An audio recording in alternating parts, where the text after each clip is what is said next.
The next team is one close to your heart. The fifth place last year, the Melbourne Storm. Fair to say they were very disappointed with how their season ended last year. Not what they expected, but they did have quite a few injuries to contend with that you can sort of reason with. But I know Bellamy wouldn't have thought that. He has that no excuses mentality, which I believe probably a lot of their fans are starting to have now as well because of the sustained success that they've had.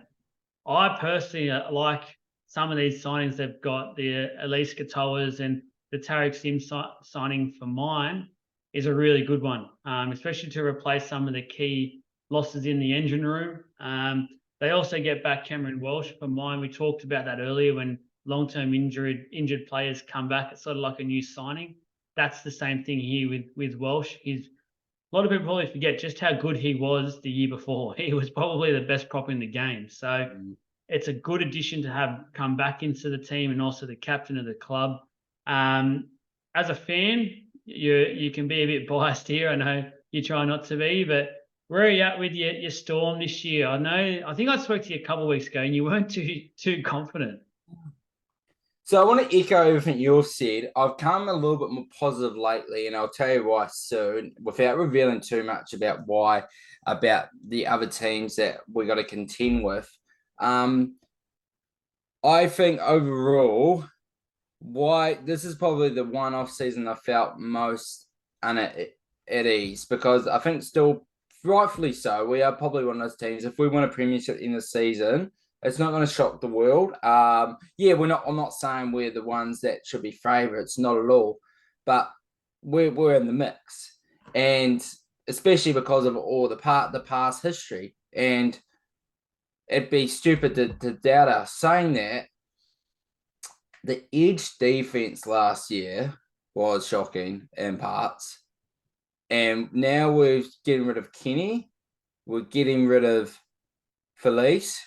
Even though Jesse's not on the edge, we're getting rid of a key leader, obviously our captain. Remus Smith was a big injury last year. I think he was the most underrated injury in the whole comp, and I feel really confident in saying that. I put Remus Smith in my top 10 centres heading into this year on Big Lisa's page, and I got a lot of pushback. That's probably the pick I got the most pushback. It's just because I realised the impact he had. Everyone thought when he went to Storm, they're just going to turn him to the winger and he's going to be paying for the Kiwis. He's actually stuck in the centres, which he was at the Doggies, and he has killed it on attack and in defence. So adding him back in key. Now, I think Tarek Sims, without all the BS that come with the Dragons and him understanding the role, him having a perspective of where he's at his career, which he showed at parts of the Dragons, but everything else wasn't helping as well in terms of the environment there. I'm more optimistic of him. I keep actually forgetting he's coming. Not going to lie. I keep forgetting he's coming. Katoa, talent. And to be fair, one system to bring him into is us or the Storm or the Roosters, like we discussed a little bit last week. So I was actually starting to forget how important our culture is and how we can get players to get to a next level. But I was just really concerned with one of our weaknesses last year and that getting even weakened even further. Yeah, that was a concern to me. But then I want to think about the attack. I think the attack can improve. And Christian Welch, he's not that typical ball playing forward, but jeepers, don't sleep on him. Like, he is really a focal point sometimes. Very subtle.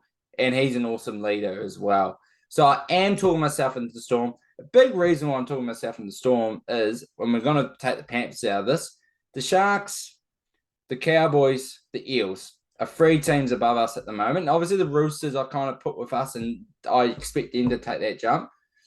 But there is a real world where those teams get worse as well. I believe. Now, I won't spoil what I actually think, but I think you can make a really good case, especially for the Sharks and Cowboys, because the year before, yes, their coach is different. Yes, their system's different. But they did miss the 8 the year before. Yeah. And a lot of their superstars have only just had the one good year or something. Not saying it's a, second-year syndrome for those teams, but there's potential. And we know that the Eels got gutted out, and we'll get to our thoughts on them soon. But I think we still, when I play that comparison game, I think we're still at it. But if I compare ourselves to other years, that's where you fall into the trap of doubting the Storm. But I think in terms of the playing field, I'm coming back around on our boys, and I'm feeling a lot better. I'm actually thinking that we are one of the favourites to win it. Yeah, I can see where you're coming from there as well with the Storm, and it's just that thing where you can't count them out. And for mine, I'm starting to lean more and more towards the fact that this is Bellamy's last year, and I think they want to send him out as a winner, or if not a winner, at least as the most successful they can go. And I don't think the players will sleep on that. I like to do a big prediction each video, and my one this year for this video would be Tariq Sims being back in New South Wales side. I think him and Katoa are two players that Bellamy would just be loving having his hands on. And I think he's just going to get them both back up to that other level we know that both players can get to and have showed in the past. And I've seen pictures of Sims this year, and I know you can't judge it on this, but he looks like an absolute monster at the moment. And I feel like he's now gone to Melbourne and he has that focus on his footy career, and that's all he cares about now. He's out of the crap that is the Dragons, because we all know that club is basically a basket case at the moment. But he can just go to Melbourne. There's no media hounding him because they're always just under the radar. He's just going to be in the training each day. And I think we're going to see the best version of Tariq Sims. So Blues call up for mine, get around it. And yeah, I think the Storm, I know it's a big loss, Pappy, and I think that's going to be an ongoing concern throughout the year. What about that? I actually forgot. Yeah, I was thinking about this the other, I was like, oh, well, forgot about that. That is, I must say, I'm really concerned about that. Yeah. Yeah, I knew there was something. Yeah, I knew there was something I'd forgotten, and just triggered me.